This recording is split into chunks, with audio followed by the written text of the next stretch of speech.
Tu momento ha llegado, es el día de salvación. Nuestras manos en alto, con alegría de corazón. Yeah. Sé que en ti confiaré, sé que en ti puedo vencer. En ti me entregas libertad, voy a amar, servir y reinar. Yeah. Hoy daré mi alabanza y adoración. Vamos a darle inicio al estudio del día de hoy.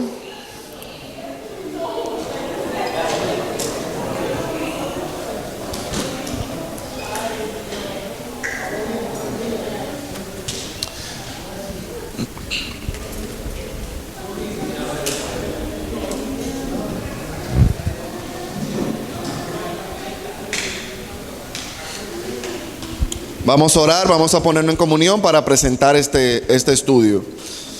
Gracias, Padre amado, mi Señor, mi Dios, Salvador, por el privilegio de tu poder a todos habernos traído a este lugar, mi Señor, mi Dios, bien, sin ningún inconveniente, Padre Santo, para poder recibir alimento espiritual, mi Señor, para poder y pedirte sabiduría. Cada día no podemos de cesar, de parar de pedirte sabiduría, Padre amado, porque es necesaria para poder cumplir lo que está en tu palabra, lo que aprendemos, Señor, mi Dios, en ella. Te presentamos ese estudio, mi Señor, y que todos, Padre amado, seamos buena tierra y que aprendamos todo y que, lo más importante, cumplamos todo lo que hemos aprendido por medio de tu palabra, que lo hagamos, Señor, mi Dios, parte de nuestra vida. Te presentamos esto en el nombre poderoso de Jesús. Amén. Conociendo mi fe, continuación de esta larga serie en base a la fe. Larga pero necesaria, ya que sin fe es imposible agradar a Dios. Necesitamos conocer en qué nivel de fe estamos, saber cómo manejamos nuestra fe cuando llegue la circunstancia, cómo podemos estar preparado cuando lleguen esas pruebas y pongan en reto, en práctica, y nosotros en práctica, esa fe que decimos tener a Dios. Haciendo preguntas, como le dije anteriormente, que iba a estar haciendo esta nueva modalidad en base al estudio anterior.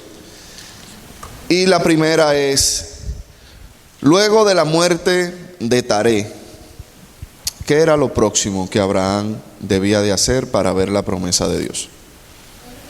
Después de la muerte de Taré. ¿Quién era Taré? ¿Quién recuerda?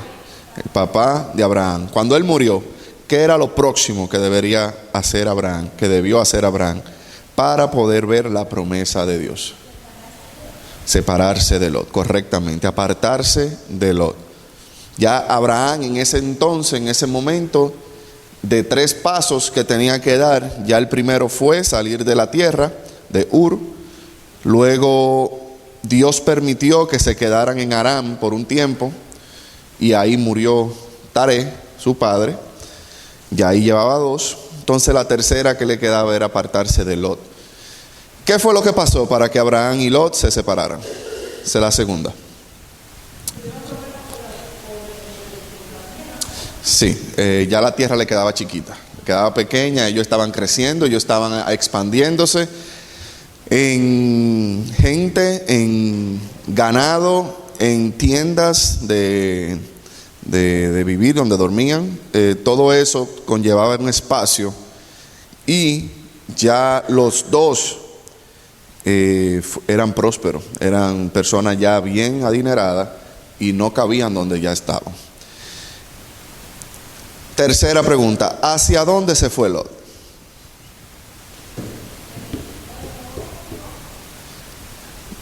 Abraham le dijo, tú para allá y yo para acá. ¿Para dónde eligió Lot ir? Para la llanura. la llanura del Jordán.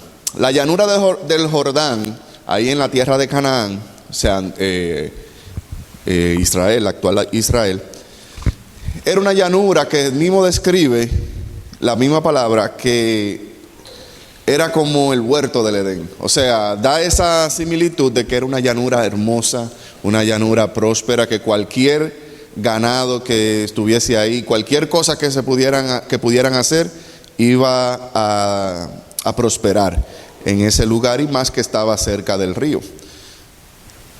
Por eso Lot eligió ese lugar. Cuarta pregunta: ¿qué acto de generosidad hizo Abraham con Lot? Recuerden, Abraham era el líder. Antes de Abraham ser el líder era Taré. Por honor, por honra, respeto, él se mantuvo bajo la tutela de su papá y dejó que él liderara el grupo hasta su muerte. Luego él tomó el liderazgo de ese grupo. Pero él tuvo un acto de generosidad con Lot. ¿Qué fue? ¿Cuál fue ese acto? ¿Perdón? Le dio a elegir. Ese fue el acto de generosidad de Abraham hacia Lot, ya que él hubiese podido decir: yo me voy para tal sitio y tú te vas para donde yo diga o para donde tú quieras, pero yo voy a elegir primero. Él hubiese podido hacer eso. Él era el líder, él era el jefe, y tenía la potestad de hacerlo, porque en sí todo lo que Lot tenía era gracias también a Abraham. Era gracias a que él tuvo esa sombrilla, esa cobertura de estar cerca de Abraham, porque él era huérfano. Su papá Harán murió en Ur de los Caldeos, inclusive murió antes del mismo Taré, y él no tenía padre. Él estaba primero bajo la tutela, bajo la cobertura de Taré, pero luego fue bajo la cobertura de Abraham.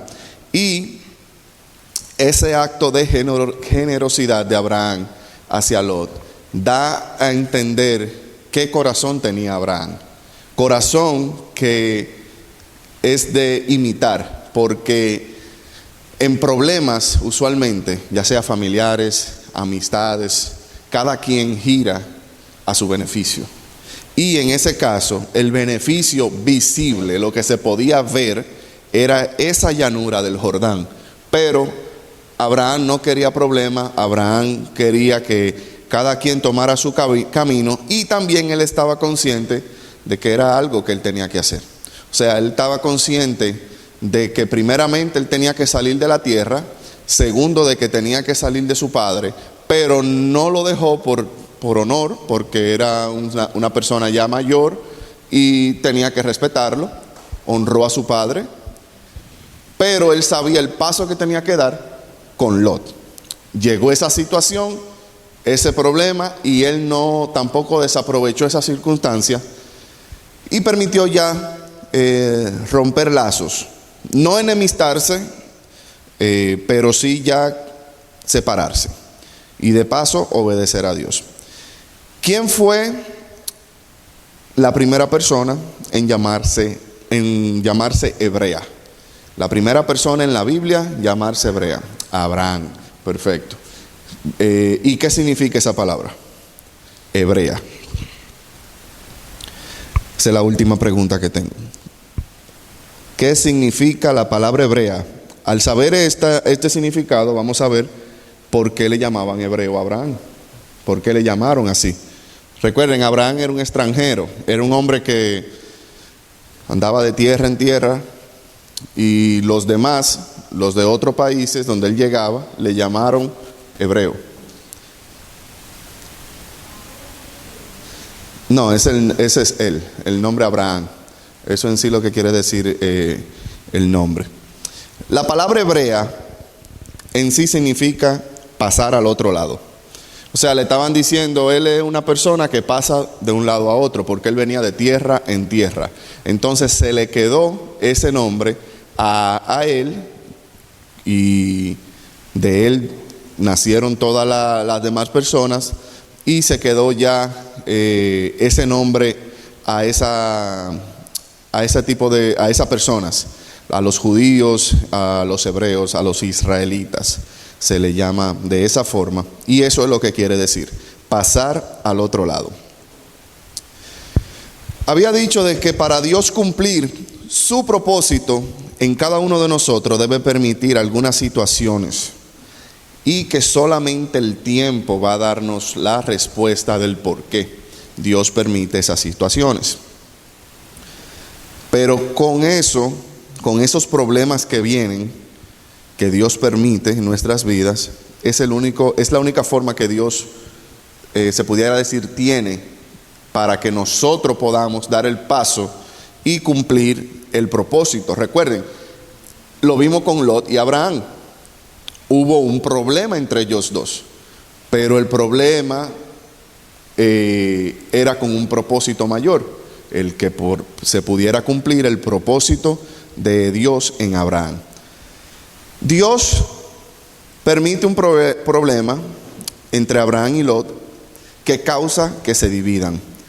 Al pasar esto, como ya había dicho anteriormente, ya se cumplió la orden completa dada por Dios para que él pudiera, Dios, darle esa promesa que le prometió. El problema que tuvieron Abraham y Lot no hubiese pasado si Abraham hubiera obedecido a Dios desde el primer momento. O sea, eso nos da a entender que muchas veces nosotros tenemos problemas, pero es por cabeza dura, es por no obedecer una orden de Dios, un llamado, algo que Dios puso en tu corazón, que se te hace por alguna u otra forma difícil de cumplir y tú no lo haces. Entonces eso conlleva una consecuencia.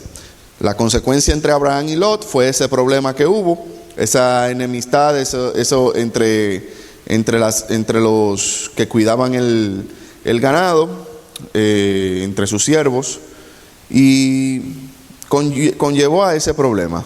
Pero eso no hubiese pasado si desde el principio Abraham hubiese hecho lo que Dios le había dicho.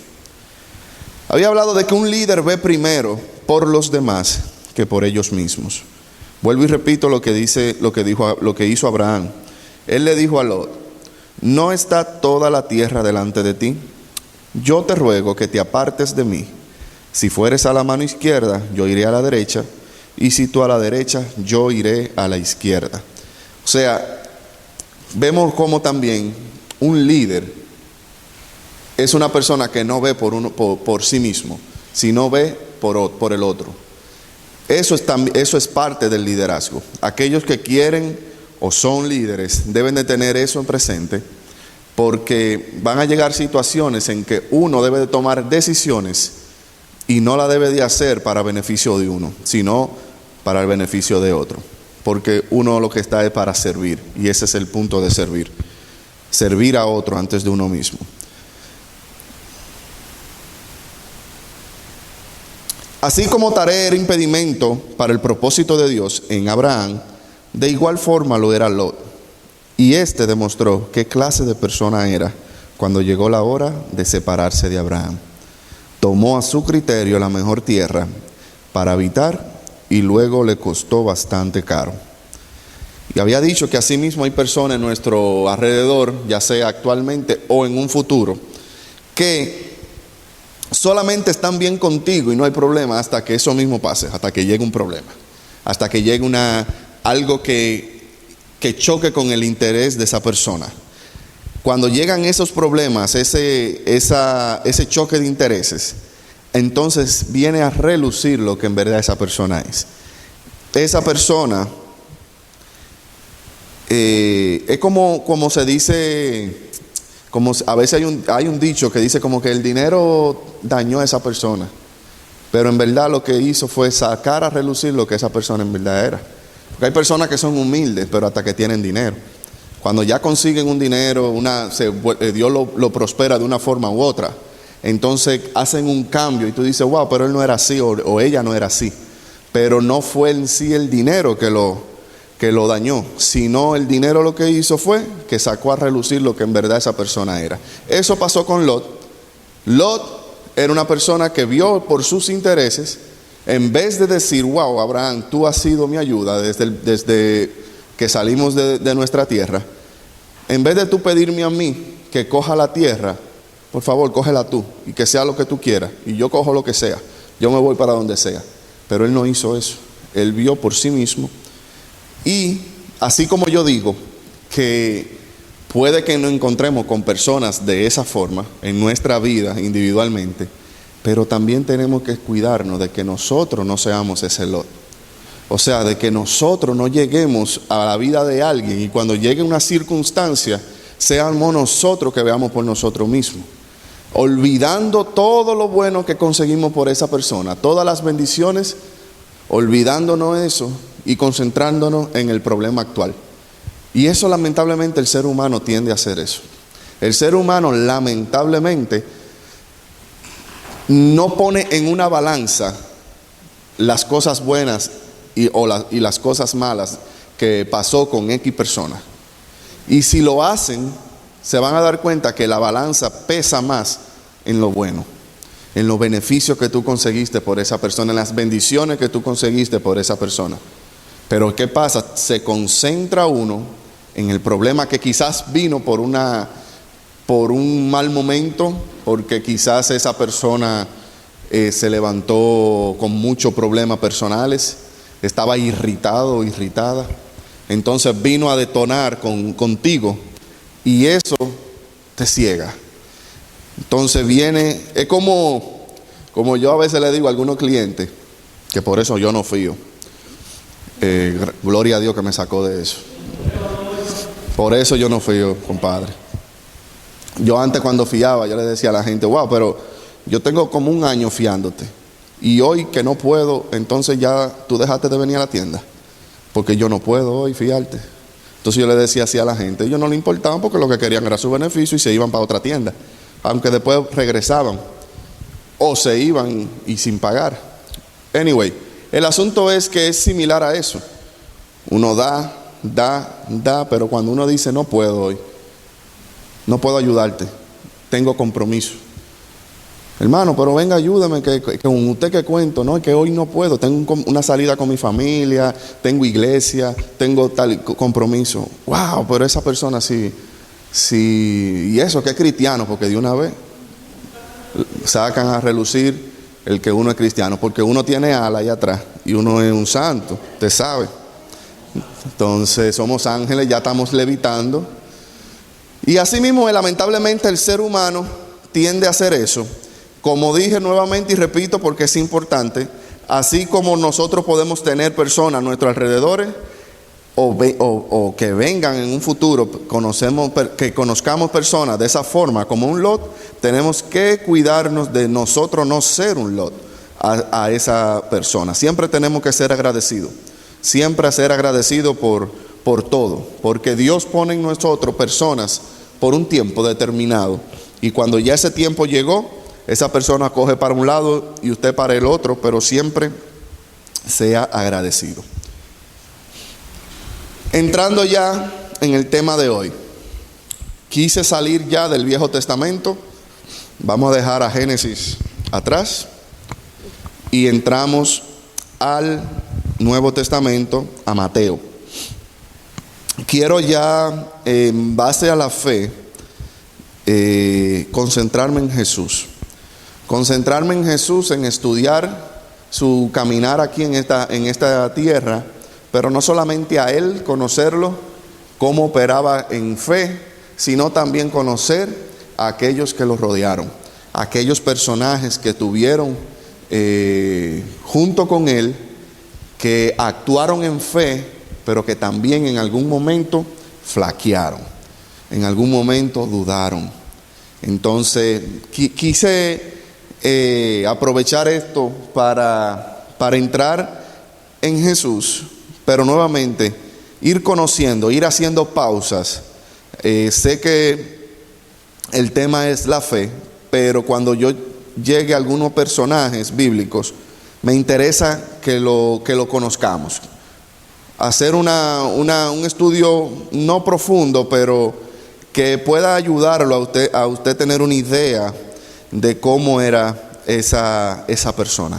Y quise empezar, ya que tomé el libro de Mateo, quise empezar por Juan el Bautista. Juan el Bautista, o sea, la fe en los ojos de Juan el Bautista. La fe en el pensamiento de Juan el Bautista.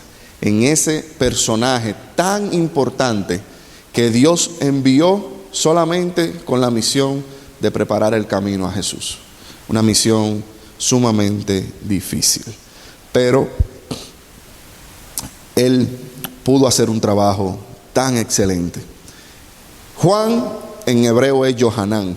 Johanán, así era que cuando a él lo llamaban, él no le decían Juan, le decían Johanán.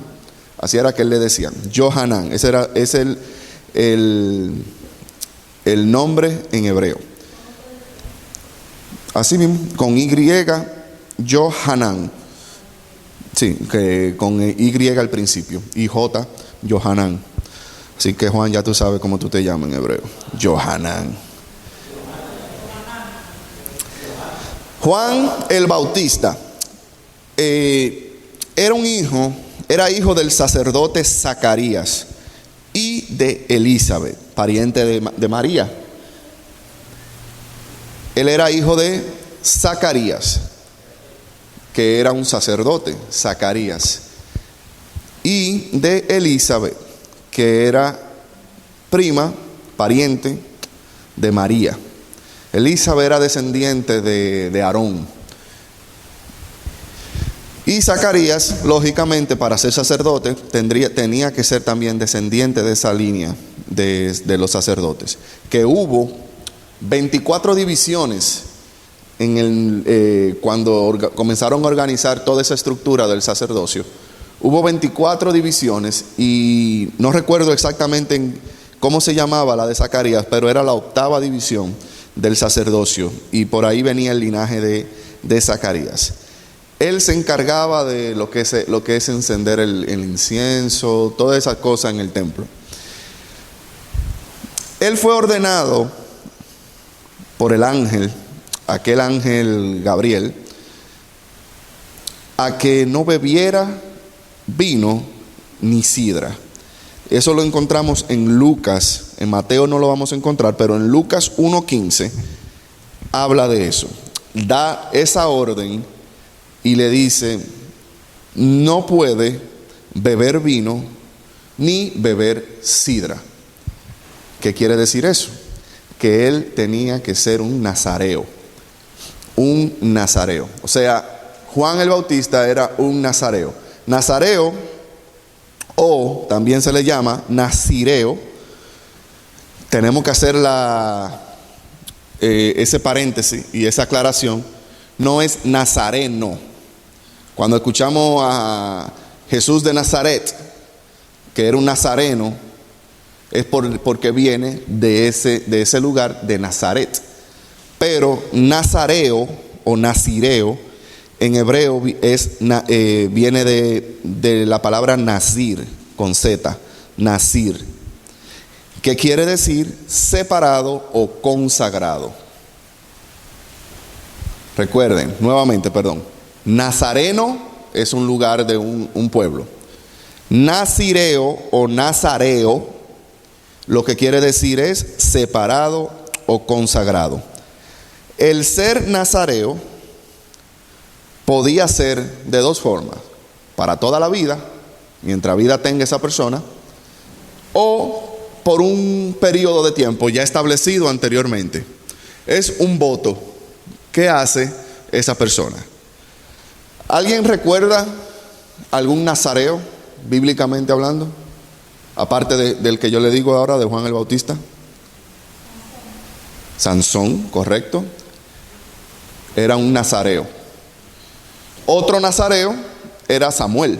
Recuerden, Samuel, Ana no podía tener hijos, Dios lo concibió, ella hizo un voto, una promesa a Dios, le dijo, tan pronto tú me permitas tener este niño, yo te lo voy a entregar, se lo voy a entregar a Elí para que lo críe. Se hizo un voto, una promesa, y era un nazareo. Samuel era un nazareo, Sansón era un nazareo, de igual forma. Ellos, para darle también por bíblicamente, aferrándose a la Biblia, a la Torá, pero también para que el otro conociera que era un nazareo, ellos se dejaban crecer el pelo, no se cortaban el pelo. Toda esa persona que ellos veían con ese pelo largo, ya le daba a entender al otro que era una persona separada para Dios. O sea, lo veía ya con otros ojos, trataba de cuidarlo, se pudiera decir, porque era un nazareo, una persona apartada para Dios. Ellos no podían nuevamente beber vino, sidra, nada, ninguna bebida, leudada o fermentada. No podía beber nada de eso, nada proveniente al fruto de la vid. O sea, nada proveniente a eso podían ellos tomar. También, recuerden, eso era solamente hasta que esa persona cumplía su voto. Si lo había hecho de esa forma, si era perpetuamente, era toda su vida que iba a hacerlo de esa manera. Pero cuando ya cumplía ese requisito, ese tiempo, ya podía hacer todo lo que se le fue prohibido. Ellos usualmente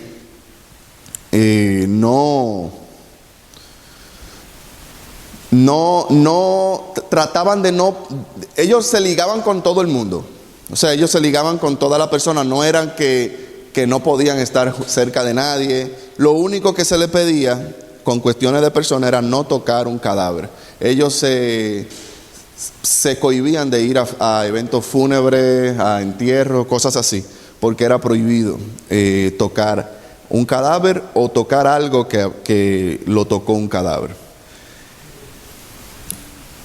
Él también, Juan el Bautista, es también conocido porque se alimentaba de langostas y miel silvestre.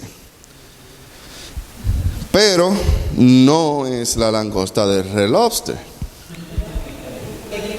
Se equivocó, devuélvase que se pasó. No es la langosta de Red Lobster. ¿Por qué? Porque eso es inmundo, es una comida inmunda para los judíos.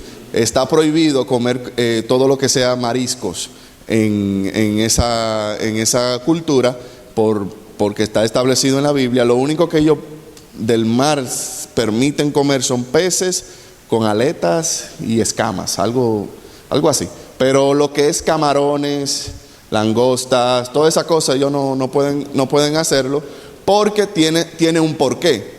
Aunque a mí me encanta todo eso, pero los camarones viene siendo la cucaracha de la tierra. Y los camarones son los que viven cogiendo todo lo desecho, toda esa cosita. O sea, por eso ellos tiene todo un porqué. Igualmente el cerdo. Ellos no comen cerdo porque el cerdo creo que tiene un estómago y no digieren bien la comida.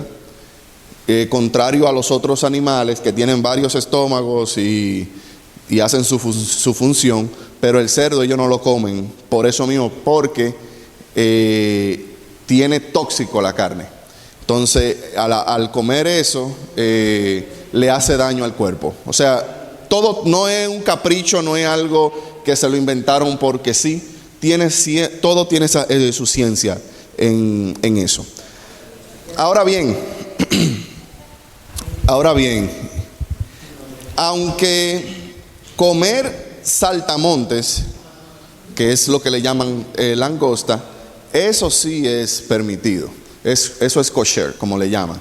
Eso es permitido. Ellos tienen su forma de comerlo, y no solamente ellos, los árabes lo comen frito, empanizado, toda esa cosa.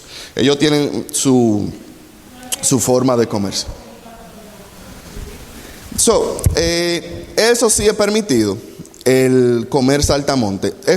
Todo eso alimenticio, específicamente lo que estoy hablando, está en Levítico 11, versículo 21 y 22. Ahí en ese pasaje, antes o después, ustedes pueden ver los alimentos prohibidos y los no prohibidos. Específicamente, donde hablan de lo que estoy hablando es Levítico 11, versículos 21-22. Ahora bien, aquí viene el detalle, y por eso es que hay que, parte de lo que yo he repetido anteriormente,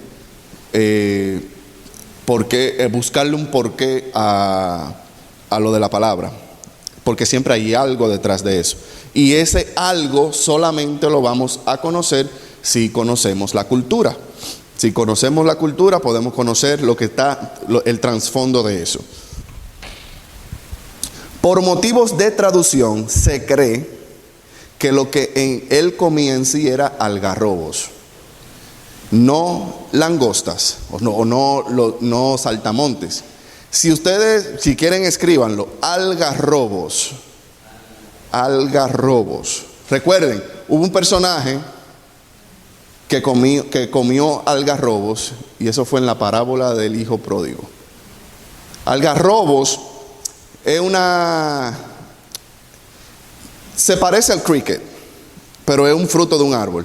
Entonces, si tú lo ves verdoso de lejos, tiene la forma. Si ustedes buscan, por eso le dije que lo escribieran, y búsquenlo en Google, y ustedes van a ver fotos, y se va a ver como si estuviese el árbol lleno de grillos. A eso, por su forma, le llamaban también langostas, pero era un árbol. El hijo pródigo, cuando se fue de su casa, de su padre, llegó a alimentar cerdos y a comer algarrobos de lo que comían los cerdos. Ahora bien, no quiere decir que el algarrobo era prohibido o era algo abominable. Como él era el que alimentaba al cerdo, él le sacaba lo de adentro. ¿Ah? Correcto, así mismo, sí. Pero si tú le ves la forma en el árbol, se ven, si están verdes, se ven así. Pero, nuevamente, ese hijo pródigo, lo que hacía era que sacaba lo de adentro del algarrobo y le tiraba las cáscaras a los cerdos, que los cerdos comen de todo lo que le echen. Entonces le tiraba la cáscara. No era que él comía exactamente lo que estaba comiendo el cerdo. Es como en los campos, que usted coge ya sea lechuga y ya usted saca lo bueno y lo que está malo. Si usted cría cerdo, pues se lo tira, o cualquier cosa que ellos coman. Usted saca lo bueno para usted y lo desechos se lo coman ellos. Ahora bien, ese fruto se da de un árbol de la zona, aunque su crecimiento es lento, pero es resistente a la sequía. Ahí vamos cogiendo como más o menos forma, porque Juan lo que paraba más tiempo era en el desierto. O sea, ese árbol, quizás pregunten, pero que en el desierto no se da nada, ¿cómo no hay agua ni nada de eso? Eso no podía ser árbol. Ese árbol, aunque su crecimiento era lento, siempre estaba verdoso y soporta mucha sequía. Y nuevamente ese fruto, como había dicho anteriormente, parece un saltamontes. Ahora vámonos para la miel silvestre. La miel silvestre también son frutos. No era miel de abeja, sino la miel silvestre le llamaban a los dáctiles. Aquellos frutos de las palmas que, recuerden, la tierra de Canaán, tierra de que fluye leche y miel. Cuando hablan de miel, eran porque esa tierra era llena de palmas. Esa zona era de palmas, dáctiles. Y ese fruto es dulce. Incluso de ese fruto sacan una especie de sirope, porque es bien, bien dulce y nutritivo y es muy, muy saludable para comer. Y eso, por costumbre, es lo que se cree que comía Juan el Bautista. En resumen, algarrobos y dátiles. Algarrobos y dátiles. Eso es lo que él comía. Pero para poder entender eso, hay que ver inclusive mapas. Si ustedes ven mapas de palmas de dátiles, esa región es la que es más prominente a que crezca ese tipo de fruto. Juan el Bautista fue enviado por Dios para preparar el camino a Jesús. Podemos también notar que ambos, tanto Juan como Jesús, predicaban similitudes. Por ejemplo, la conversión y la llegada del reino de Dios. Eso lo predicaba Juan el Bautista y también Jesús. Ellos utilizaban la misma imagen del árbol que no da fruto. Los que acuden al bautismo de Juan, luego siguen a Jesús. Ambos eran considerados por el pueblo como profetas. O sea, el pueblo veía tanto a Juan como a Jesús como profetas. En Juan vemos una fe poderosa, porque él se mantuvo creyendo y predicando sobre algo que no estaba viendo. Él estaba trabajando, cumpliendo el camino, preparando el camino para el Mesías. O sea, él sabía su llamado. Él sabía que en cualquier momento él iba a ver al Mesías, porque fue profetizado. Él sabía que él fue apartado con ese propósito y tenía esa fe. Y esa fe, cuando le fue revelada el Mesías, cuando ya Dios le bajó la revelación y vio a Jesús, dijo: ese es el Hijo de Dios. Ese es. Y por ese es, varios de sus discípulos pudieron hacer la transición y ir a Jesús, porque lo dijo su maestro, lo dijo Juan. Y cuando ellos escuchaban a su maestro hablar y predicar de lo mismo, y predicar que él está preparando el camino, y predicar todo eso, y cuando escucharon que el maestro le dijo: ese es el que ustedes están viendo ahí, es el Hijo de Dios, ellos se glorificaron, se pusieron contentos. Y por eso quizás algunos, en Mateo no explica con detalles, pero por eso es que cuando Jesús hace el llamado, por ejemplo a Andrés y a Pedro y a Juan, hace esos llamados, ellos dejan todo y se van. Entonces tú a veces te pones a pensar: pero ven acá, ¿y cómo es que ellos se van así por así? Porque cualquiera puede venir y decir: yo soy el Mesías. Tú te lo van a... No, ellos creyeron y vieron que su maestro Juan el Bautista, porque ellos eran discípulos de él, habló sobre eso y le enseñó al hombre, o sea, le enseñó a Jesús. Él era un hombre de carácter. Esto es necesario en todos los líderes: tener el carácter firme de reconocer lo bueno, pero también de reprender lo malo. A Juan no le podían venir con cuentos. Juan, a quien sea, le decía la verdad como debía de decirlo, pero sabía reconocer. ¿Por qué sabía reconocer? Porque cuando vio a Jesús, él sabía que ese era. Y recuerden, Juan estaba en un momento cúspide de su ministerio. Él era una persona famosa, era una persona respetada no solo en la tierra sino en el cielo. Era una persona que todos iban detrás de él, querían ser bautizados por él. Los mismos fariseos no querían mucho estar con él, porque él le bajaba la pesada, como le decimos. Él le decía: víbora, hipócrita, le decía todo eso. Vemos también esa similitud en Jesús. Jesús por igual le decía lo mismo.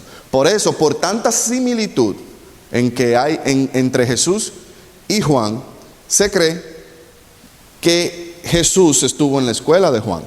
O sea, estuvo caminando con Juan, pero no le fue revelado a Juan en el principio, sino luego. Por eso se cree mucho de eso. Y más aún, que el mismo Juan fue el que bautizó a Jesús. Cuando alguien bautiza a otro, ese tiene ese respeto, ese respeto en lo espiritual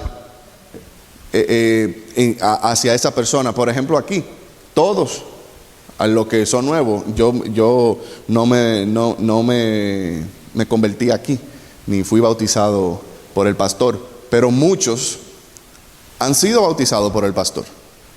No fueron bautizados por mí, sino por él, la cabeza, por él, y hacia él le debemos respeto, hacia él nos dejamos guiar por él, porque él fue que hizo eso.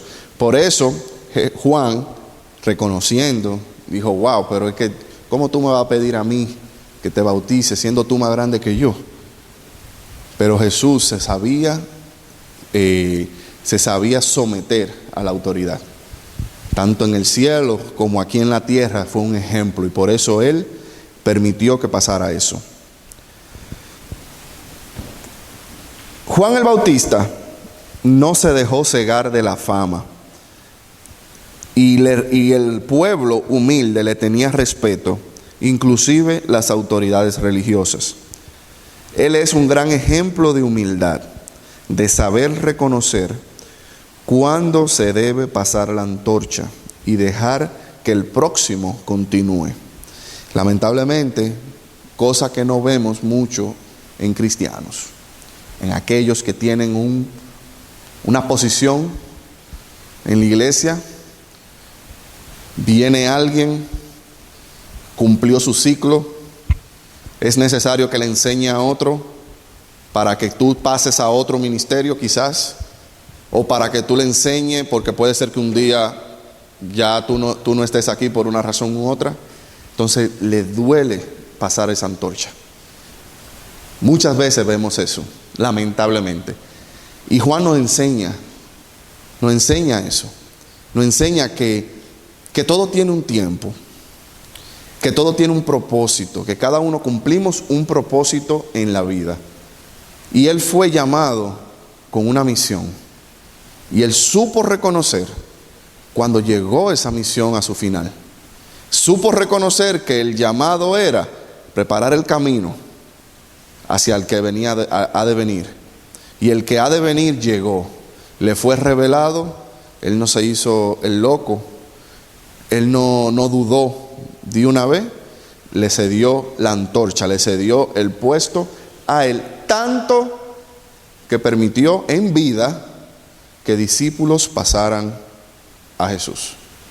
En vida permitió eso, porque puede ser que en muerte, no quedaba de otra, no, pero en vida permitió que discípulos siguieran a Jesús.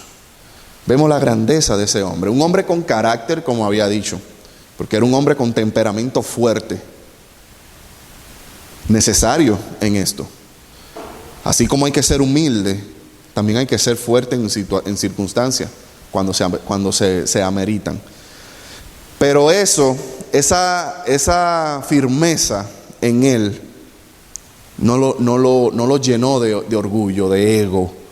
Eso no lo manejó, no lo inundó a Juan. Y cuando llegó el momento, le pasó, como había dicho, la antorcha a Jesús. Él reconoció lo grande de Jesús, y que lo correcto nuevamente sería que Jesús lo bautizara, ya que el que bautiza tiene autoridad sobre el bautizado. A pesar de la fe de Juan y de cumplir su misión con excelencia, en un momento difícil de su vida, su fe fue sacudida. ¿Y cuándo llegó ese momento? Cuando Dios permitió que él estuviese preso.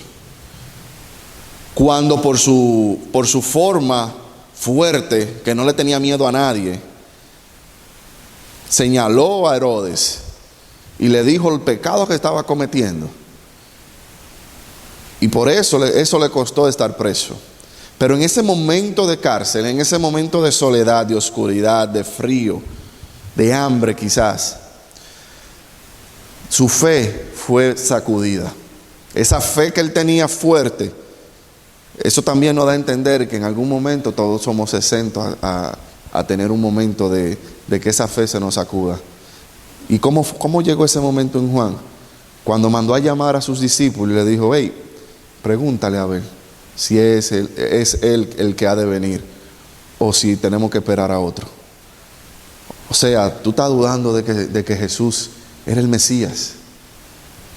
¿Pero por qué él tuvo esa duda? Lo que pasa es que todas esas personas, principalmente esos discípulos de Jesús, eran personas de campo, eran personas nacionalistas. Una persona nacionalista, una persona que ama su patria, una persona que da todo por su patria, que si se van a la guerra, se van a la guerra, que defienden su patria. Y ellos todos eran nacionalistas. Pero ellos pensaban que la venida de Jesús era de una forma triunfal en el sentido terrenal, en el sentido de que Él iba a llegar a reinar, a sacar ese pueblo romano, ese imperio romano de Israel, y gobernar Él y los que le rodean. Eso era el pensamiento de todos. Y no lo vemos solamente en Juan. Juan fue el primero que dio esa señal de cómo ellos pensaban. Sino lo vemos luego con los mismos discípulos. Al final me refiero cuando ya apresaron a Jesús. Ellos estaban armados. Porque en cualquier momento se podía armar y Jesús dar la orden. Y eso fue un choque para ellos. Porque todos esos 3 años ellos se mantuvieron pensando: ¿y cuándo es? ¿Cuándo es que vamos a sacar a esta gente? ¿Cuándo es que el maestro se va a revelar? ¿Cuándo es que él va a dar la orden? Pero una cosa es lo que nosotros pensamos y otra cosa es lo que Dios tiene planeado. Y lo mejor que pasó, ellos creen, se piensa, aquellos judíos mesiánicos y aquellos también que estudian lo del judaísmo, que habían 2 planes, un plan A y un plan B con esa venida del Jesús. El plan A era el que pensaba todos en el momento: Juan, Pedro, todos esos discípulos. Ese era el plan A, lo que ellos pensaban que iba a pasar, en que ellos iban a ver. Por eso, recuerden, hay un momento en que una madre le dice: hey, maestro, cuando tú estés reinando, siéntame a uno de los hijos míos a tu derecha y otro a la izquierda. Porque ellos pensaban que era físicamente. Pero había un plan B. Y el plan B solamente se iba a cumplir si ellos no creían en el Mesías. Ellos, me refiero a un grupo de judíos, porque no todos ellos estaban cegados. Había un grupo que sí creía, pero otros no. Pero para poder hacerse ese plan A eran todos. Y claro, y todavía. Y eso fue beneficioso. Y todavía lo sigue siendo. Pero en ese tiempo fue beneficioso. ¿Por qué? Porque no se cumplió el plan A y sí el B. Y con el B todos nosotros estábamos en la misma canasta. O sea, ellos pensaban que solamente ellos iban a ser salvos, que los gentiles no. Nosotros gentiles, que somos gentiles fuera del pueblo de Israel, fuimos beneficiados por la incredulidad de ellos. Porque por esa incredulidad, el Maestro, Dios, permitió que esa salvación llegara a todos, sin excepción.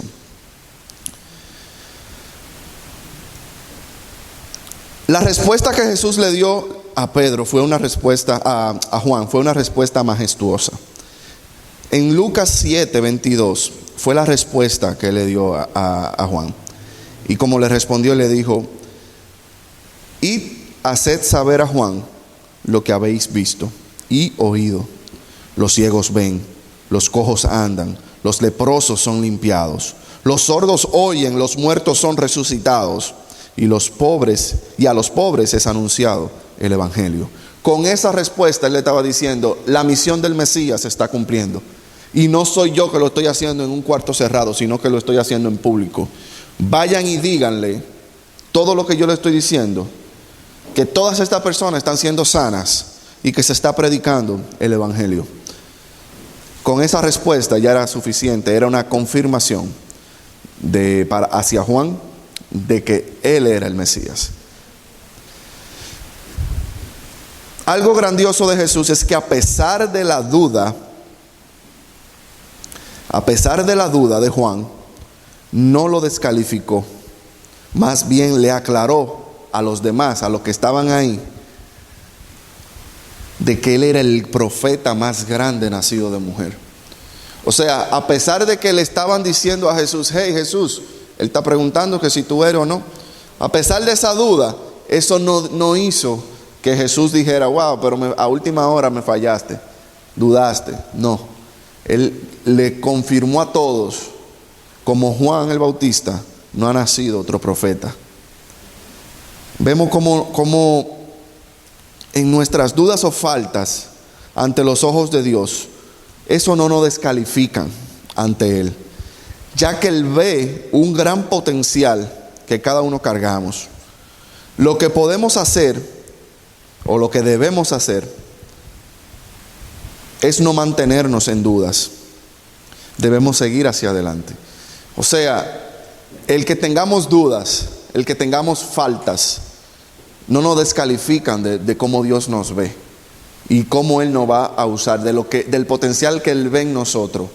Lo que nos estanca es mantenernos en esa duda, en mantenernos en esa falta, seguir faltando. Eso sí nos estanca y daña el propósito. La fe, saliendo de Juan, entramos a la fe en Jesús en el desierto. La fe en Jesús en el desierto, mientras estuvo en el desierto. El que lleva a Jesús al desierto, nada más y nada menos, ese es el mismo Espíritu de Dios. El desierto es sinónimo de pruebas, de retos, de problemas, de trabajo. Es una especie de olla de presión, pero con el propósito de acelerar lo que ya Dios puso en nosotros y que eso se exponga, salga a relucir. El que sabe manejar una olla de presión, yo la manejo pero con un miedo, porque cuando ya eso se termina y que uno tiene que sacar ese vaporcito, yo si tengo un palo mejor busco un palo y le abro la cosita, porque eso ha matado gente. La olla de presión, si no la saben cerrar o si son de mala calidad, ha matado gente, le explota en la cara eso fácil. El asunto es que la olla de presión, ¿qué es lo que hace? Meterle presión a esa habichuela o a lo que sea que usted le ponga ahí adentro para que se cocine rápido. Lo que quizás duraba un día para ablandarse en horas o minutos, no sé, está ready.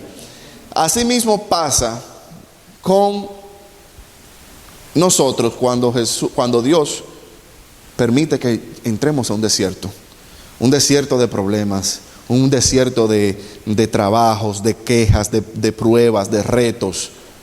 Pero si creemos y le servimos a Dios, estamos con la mentalidad de que ese mismo que nos metió es el mismo que nos va a sacar de ese problema. Ese mismo Espíritu de Dios que guió a Jesús fue el mismo que dio la orden para que los ángeles después le sirvieran. O sea, vemos qué tan grande y cómo nadie es exento a pasar por problemas, a pasar por ese desierto, a pasar por esa escuela que nadie quiere pero que es necesario. El desierto es una escuela que nos ayuda en nuestro crecimiento. Nadie la quiere. Si nos la ponen a elegir, no la cogemos. Pero esa es la forma, esa es la vía para nosotros salir hacia adelante. Para nosotros poder decir, wow, y yo podía hacer eso, yo no sabía. Yo no sabía que yo podía hacer eso.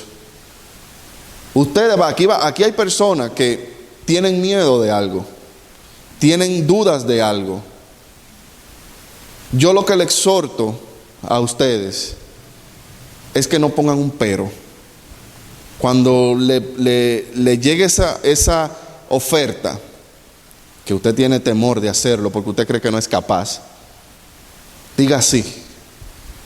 ¿Por qué tiene que decir sí rápido? Porque ya con el sí que usted dice, usted está afirmando eso que usted ya le están diciendo que haga. Aunque usted no sienta como que, ¿y por qué yo dije que sí? Pero yo no sé para qué yo mismo dije, ¿para qué yo le dije que sí al pastor? Porque di que no, di para después, no. Sí, cuando usted, ya yo estoy ready, cuando usted quiera. Yo no estaba ready nada. ¿Qué es lo que yo estaba ready? Nada. Entonces, pero ¿qué pasa? El uno poner un pero, un para después, un no estoy preparado, tú estás extendiendo algo que quizás es inevitable que llegue a tu vida, pero tú lo estás extendiendo y es mejor.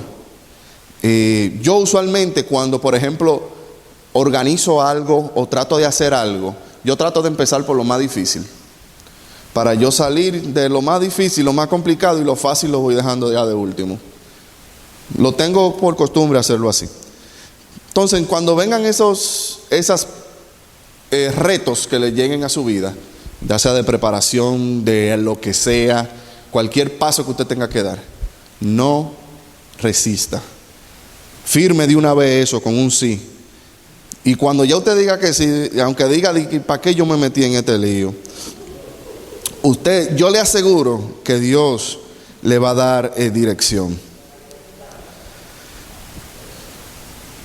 El poder soportar esas situaciones que Dios permitió en tu vida y teniendo la fe de que Él mismo, el que Él mismo te metió en la prueba, también te sacará. Al final será para bien y para gloria de Dios. Dice Mateo 4:3, que vino alguien a Jesús y ese alguien fue el tentador. En griego se escribe o se pronuncia peirazo, que quiere decir tentar. Viene de la raíz peira, que es prueba. O sea, ese era el trabajo del enemigo: tentar, probar a Jesús. Esta palabra, en un buen sentido, usándola de buena forma, se usa para examinar el carácter, opinión o sentimiento de alguien. En el mal sentido se usa para tentar, incitar al pecado. Pero en sentido general, Dios prueba a los hombres con adversidad para examinar su fe y confianza a Él. En general, Dios prueba a cada uno de nosotros para examinar nuestra fe y nuestra confianza en Dios. Jesús se mantuvo firme, teniendo fe en el que lo envió. Y la forma en que pudo salir victorioso fue por medio de la palabra de Dios. En ella encontraremos la respuesta a tantas inquietudes, a tantas preguntas o pruebas o tentaciones que vamos a tener en nuestras vidas. El trabajo del enemigo, el trabajo del adversario, del tentador, era eso. Él fue a cumplir ese trabajo en el desierto. Fue a probar a Jesús. Fue a tentarlo, incitándolo para dañar ese propósito. Pero lo que él no sabía que estaba haciendo era aprobando ese llamado. Era que cuando ya Jesús le devolvía con la misma palabra que el mismo tentador sabía, porque el enemigo sabe Biblia de Génesis y Apocalipsis. Al enemigo no se le puede venir con palabra, o sea, con que si tú no sabes, él se la sabe todita de eso. Pero tú tienes el trabajo de uno es también saber cómo devolverle, porque él tergiversa la situación. Eso era lo que él hizo a Jesús, con misma palabra de la Torá, tergiversada, dibujada, disfrazada, con esa misma palabra. Pero también Jesús le respondía con la verdadera, con la forma correcta de lo que él quería decir. Y eso fue una aprobación al final de que ese era el indicado, de que sí, pasaste la prueba, tú eres aprobado, sigue tu camino y tu ministerio y arranca, porque desde ahí en adelante su ministerio fue empezó su ministerio y empezó a hacer todas las maravillas que hizo. Pero antes de hacer todas esas maravillas tuvo que pasar por el desierto, tuvo que pasar la prueba y ser aprobado. Hasta aquí llegó la hora. Seguiremos para la próxima. Y quiero, como le dije, yo voy a ir, porque es un reto para mí también, ir desglosando personajes, ir desglosando situaciones en la Biblia Vamos a encontrar en esos desgloses, vamos a encontrar cosas que sabíamos que se predicaban, pero que en sí no era de esa forma. Vamos a encontrar muchas cosas en ese desglose que voy a tratar de hacer en base a la fe, pero ya concentrándonos en Jesús, en el Mesías, en el Maestro. Nada, vamos a orar para ser despedido y pedirle a Dios que nos dé dirección en todo. Gracias, Padre amado, mi Señor, mi Dios. Guíanos, Señor, mi Dios, en todo momento. Danos sabiduría, Padre Santo, y te damos gracias por este tiempo. Te damos gracias, Padre Santo, pidiéndote que tu Santo Espíritu sea el que nos guíe, nos ilumine, nos aclare cualquier situación, nos dé revelación, Padre amado. Mi Señor, esa revelación que la tenemos ahí, pero hace falta, Padre Santo, tener esa conexión contigo para que tú nos la reveles, mi Dios. A ti te damos gracias y te pido que cubras la vida de cada uno aquí presente, de los jóvenes, de los niños, mi Señor, mi Dios. La vida de todo ello, cúbrela, Padre amado, y te pido, Señor, que cada uno lleguemos bien a nuestros hogares, cubierto por ti, y que esta bendición que hemos recibido, este alimento que hemos recibido, Padre amado, espiritual, pueda también, mi Dios, poder llevarlo a nuestro hogar. Y ahí también sentir también, Padre amado, tu paz y tu presencia. Te damos gracias, mi Señor, gloria y honra en el nombre de Jesús. Amén. Tu momento ha llegado, es el día de salvación. Nuestras manos